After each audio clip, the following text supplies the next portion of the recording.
Bom dia, esta é a apresentação de caso clínico sobre tumores da orelha para a disciplina de Patologia em Clínica Médica da Universidade Federal de Ciências da Saúde de Porto Alegre. O paciente do caso em questão é um homem de 20 anos de idade, veio transferido de outro hospital com queixa de otalgia recorrente, febre e dor de cabeça. Relata que estava bem até 8 meses atrás, não utilizava nenhuma medicação e não tinha nenhuma alergia conhecida. Começou a desenvolver quadro de dor no ouvido direito. Procurou ajuda médica, foi diagnosticado com otite média e tratado com antibiótico, porém sem melhora. Um mês antes da admissão atual, fez uso de amoxicilina por 3 semanas. 2 semanas antes de ser transferido, começou a sentir dores de cabeça que aumentaram gradativamente, levando ao uso de tramadol, porém sem melhora do quadro. Procurou emergência médica em outro hospital por ter acordado com dor de cabeça na região occipital, rigidez de pescoço, fotofobia, fonofobia, febre e tontura. Ao ser admitido, sua febre estava em 37,6 graus, subindo para 38,3 no mesmo dia. A pressão estava em 118 por 79, os batimentos cardíacos em 130. O canal auditivo externo estava eritematoso, a membrana tipânica opaca e não havia drenagem de pus. O pescoço estava rígido. Foi realizada uma punção lombar e o líquor voltou sem alterações ou micro-organismos. Ainda na admissão foi realizada uma tomografia computadorizada que mostrou em A.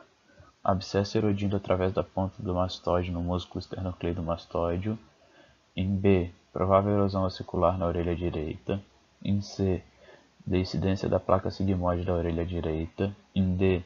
hidrocefalia simétrica dos córneos temporais, em E. hérnia tonsilar cerebelar, em F. na angiotomografia, trombose do seio sigmoide direito e veia jugular. No dia seguinte, foi colocado um dreno timpânico. Durante o procedimento, observou-se que a membrana timpânica estava afinada e edema do canal posterior. A aspiração revelou sangue, mas não mocou pus. Foram administradas gotas otológicas de ciprofloxacina e hidrocortisona. O líquido da orelha direita foi testado, feito uma cultura que deu crescimento positivo para um número moderado de bastonetes anaeróbicos gram-negativos e cocos gram-positivos anaeróbicos. Além disso, foram realizadas 2 coletas de sangue e suas respectivas hemoculturas, dando crescimento de proteus mirabilis, sensíveis a todos os antibióticos testados no momento, Peptus streptococcus e uma possível acha anaeróbica gram-negativa. Por fim, foi realizado novamente o teste do líquor, que deu negativo para todas as culturas e micro-organismos. Iniciou-se a administração de metronidazol, porém os sintomas de dor de cabeça, rigidez de pescoço e otalgia persistiram. No quarto dia de internação, a temperatura subiu para 38,8 graus Celsius. No quinto dia, o paciente foi transferido para o hospital atual. Estava em uso de ceftriaxona, metronidazol, hidromorfona, ondansetrona, paracetamol, ibuprofeno e solução ótica de neomicina, prolixinina e hidrocortisona. Ao chegar no hospital, o paciente reporta dor de cabeça de intensidade 9,5 de 10 no hemisfério direito, dor retroorbital com predominância no olho direito, visão dupla, fotofobia e rigidez de pescoço. A temperatura era de 36,7 graus Celsius, pressão arterial de 151 por 99 mm de mercúrio, 83 batimentos cardíacos por minuto, proptose do olho direito e esoforia ocasional. Movimentação da face normal, porém o paciente não conseguia abrir a boca ao máximo por dor.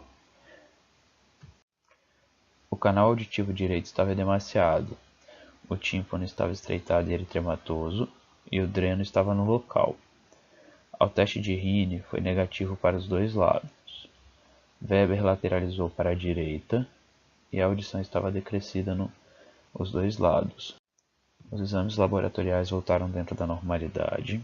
Screening para toxinas voltaram negativos. Foi realizado um raio-x do peito, que mostrou atelectasia bibasilar pequena e cardiomegalia de pequena para moderada. Foi realizado o diagnóstico diferencial para o paciente. A meningite foi excluída por estar negativa na cultura do líquor. Já as neoplasias malignas, por serem raras e o paciente não apresentar sintomatologia compatível. Suspeitou-se de origem infecciosa, Porém, ao contrário do diagnóstico anterior, que dizia otite aguda de repetição, agora cogita-se otite média crônica, uma vez que as culturas voltaram mais compatíveis com os micro-organismos desta forma. Já os sintomas intracraniais presentes são explicados pelo desenvolvimento de um colesteatoma. Vale ressaltar que as complicações da otite média crônica são mais comuns em pacientes com 25 anos. E embora o colesteatoma não tenha sido observado na otoscopia, é o diagnóstico mais provável devido ao edema de conduto auditivo externo posterior-superior e aos achados radiológicos associados. E o que é o colesteatoma? É uma massa cística de debris epiteliais escamosos no ouvido médio. Se desenvolve a partir de uma retração da membrana timpânica devido à infecção crônica. Essa retração tipicamente ocorre no quadrante posterior-superior da membrana timpânica, na pars flácida, e pode estar associado a uma perfuração da membrana timpânica ou a uma purulência. As complicações intra- e extracranianas podem ocorrer por 4 mecanismos. Primeiro, a erosão direta através do osso, que normalmente leva ao abscesso extradural. Abscesso subperiosteal, meningite ou trombose do seio venoso. Tromboflebite, que normalmente leva ao abscesso cerebral, ou extensão através de trajetos anatômicos normais, como a janela oval e redonda, o que normalmente leva à perda auditiva neurosensorial e vertigem. Deve-se lembrar que o colesteatoma não é uma neoplasia, mas sim um queratoma, um pseudotumor da queratina resultante de um deslocamento de membrana timpânica. Esses pseudotumores podem ser invasivos e levar à destruição do osso e tecido circunvizinho. Ainda deve-se notar que não há normalidade genética associada à lesão tecidual. Na microscopia, é necessário a presença de queratina descamativa abundante para o diagnóstico de colesteatoma. Também é necessário a presença de um epitélio escamoso queratinizado com estroma subjacente ou tecido de granulação. Restos de queratina sem evidência de um revestimento escamoso subjacente não são comuns no diagnóstico. Pode haver associação com granuloma de colesterol, porém, este não é um achado necessário para o diagnóstico. Aqui temos uma lâmina do conteúdo da cavidade tímpano-mastoideia do paciente. É possível notar a mucosa escamosa com tecido de granulação associado e os restos da queratina. Já nesta lâmina, nos asteriscos, podemos observar a destruição do osso trabecular pelo tecido de granulação. E na seta, temos destacado a associação das fendas de colesterol com o tecido de granulação. Nesta última lâmina, podemos observar um dos itens mais importantes para o diagnóstico de colesteatoma, que são a presença dos debris de queratina descamados sobrejacentes à mucosa escamosa espessada. Bem, esse foi o nosso caso clínico sobre o colesteatoma. Espero que tenham gostado.